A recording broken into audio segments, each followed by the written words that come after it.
Hi hello నమస్తే. నేను journalist Sai. ఏపీలో వైసీపీలో ఎప్పుడు లేనంత అంటే మునుపటి 2 సంవత్సరాలనేది ఉత్సాహం కనపడుతుందా?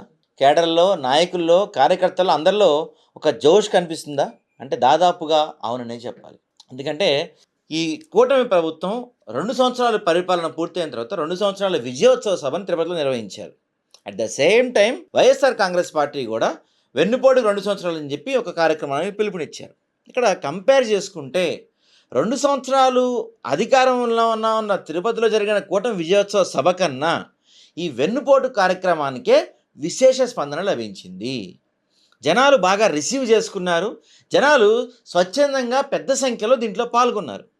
అక్కడ చూస్తే కూటమి నాయకుల్లో ఎవరిలో గూడా 2 సంవత్సరాలు పూర్తయిందన్న ఆనందం గానీ, ఆ ఉత్సాహం గానీ కనపడలేదు. స్టేజ్ మీద ఉన్న కూటమి నాయకుల్లోనే అది కనపడలేదు.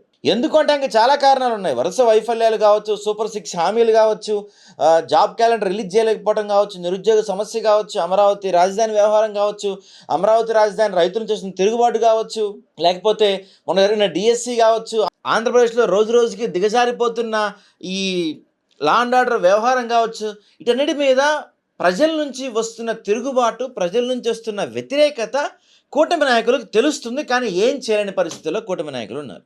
వేరే వైసీపీ చూసుకుంటే గతంలో వైసీపీ అధికారంలో ఉన్నప్పుడు, టీడీపీ ప్రతిపక్షంలో ఉన్నప్పుడు ఎలక్షన్స్‌కి మహా అయితే ఇంకో 6 నెలలు ఉన్నాయి అన్నప్పుడు తప్ప టీడీపీ నాయకులు ఎక్కడా కూడా బయట కనపడింది లేదు. ఎక్కడా కూడా కార్యక్రమాలు చేసింది లేదు.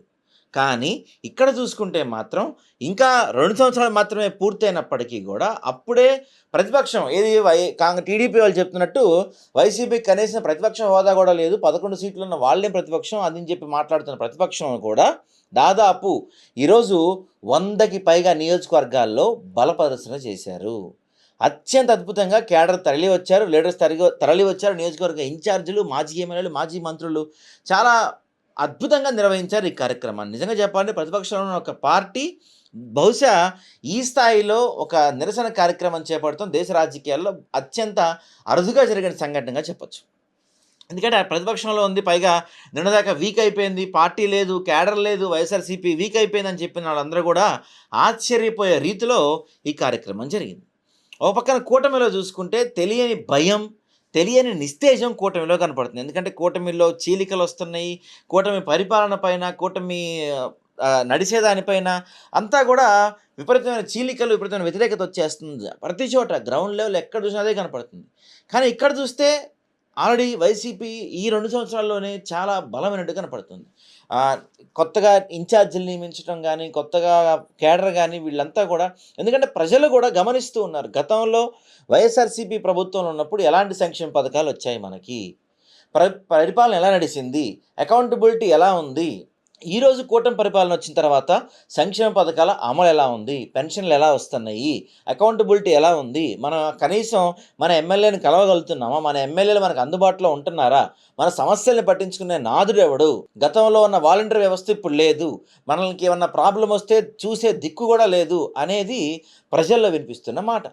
ఏకంగా డిఎస్సి లాంటి గతంలో అసలు జాబ్స్ ఇవ్వలేదు, మేము వచ్చాక విపరీతమైన జాబ్స్ ఇచ్చేస్తాం, అసలు మొత్తం 20 లక్షల ఉద్యోగాలు ఇచ్చేస్తాం, మేమెంత అని చెప్పి వెళ్ళిన ప్రతి చోట విపరీతమైన హైప్ ఇచ్చుకున్నారు నారా లోకేష్ గారు. కానీ గతంలో చెప్పిన డిఎస్సిని ఈరోజు రివైజ్ చేసి ఆ నోటిఫికేషన్ ఇచ్చి 15 జాబులకి నోటిఫికేషన్ ఇచ్చి ఆ క్వశ్చన్ మొత్తం అమ్ముకున్నారు. దానిపైన మొత్తం స్కామ్ అని చెప్పి భారీ ఎత్తున దానిపైన ఆరోపణలు వస్తున్నప్పటికీ కూడా ఈరోజు దాన్ని ఖండిస్తూ, ఆరోపణలు ఖండిస్తూ విద్యాశాఖ మంత్రి ఈ రోజుకి ఒక్క ప్రెస్ మీట్ కూడా పెట్టలేని దీనస్థితిలో ఆంధ్ర రాష్ట్రం ఉంది.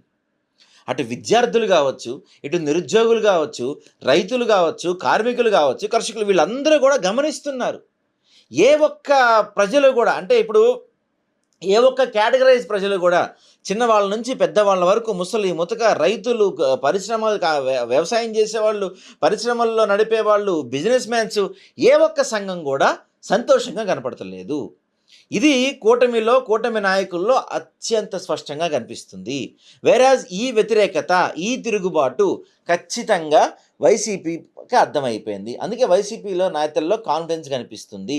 నాయకుల్లో కాన్ఫిడెన్స్ కనిపిస్తుంది. 2 సంవత్సరాలకే ఇంత వ్యతిరేకత పెరిగిందంటే మన చంద్రబాబు నాయుడు గారేమో దాదాపు 8% మాకు ఓటింగ్ పెరిగిందని చెప్తున్నారు కానీ గ్రౌండ్ లెవెల్‌లో అది కనపడతలేదు. చాలామంది పవన్ కళ్యాణ్‌ని వ్యతిరేకిస్తున్నారు. కూటమి పరిపాలన వ్యతిరేకిస్తున్నారు. గతంలో పవన్ కళ్యాణ్ చెప్పింది కాబట్టి ఓటేసాం గానీ చెప్పిందేవి జరగట్లేదనే ఆలోచన చాలా మందిలో ఉంది. కాబట్టి రోజు రోజుకి 2 ఏళ్లకే టీడీపీ గ్రాఫ్ ఇంతలా తగ్గిపోతే ఇంకా మిగతా 3 ఏళ్ల పరిస్థితి ఏంటి? ఇంకా తగ్గిపోయేదే టీడీపీ గ్రాఫ్. ఎందుకంటే ఎక్కడ పరిపాలన పైన పట్టు లేదు. ఏ నాయకుడికి పట్టు లేదు. కాబట్టి రోజు రోజుకి టీడీపీ గ్రాఫ్ డౌన్ అయిపోతుంది. వైసీపీ గ్రాఫ్ పెరుగుతుందన్న కాన్ఫిడెన్స్ వైసీపీ నేతల్లో స్పష్టంగా కనిపిస్తుంది.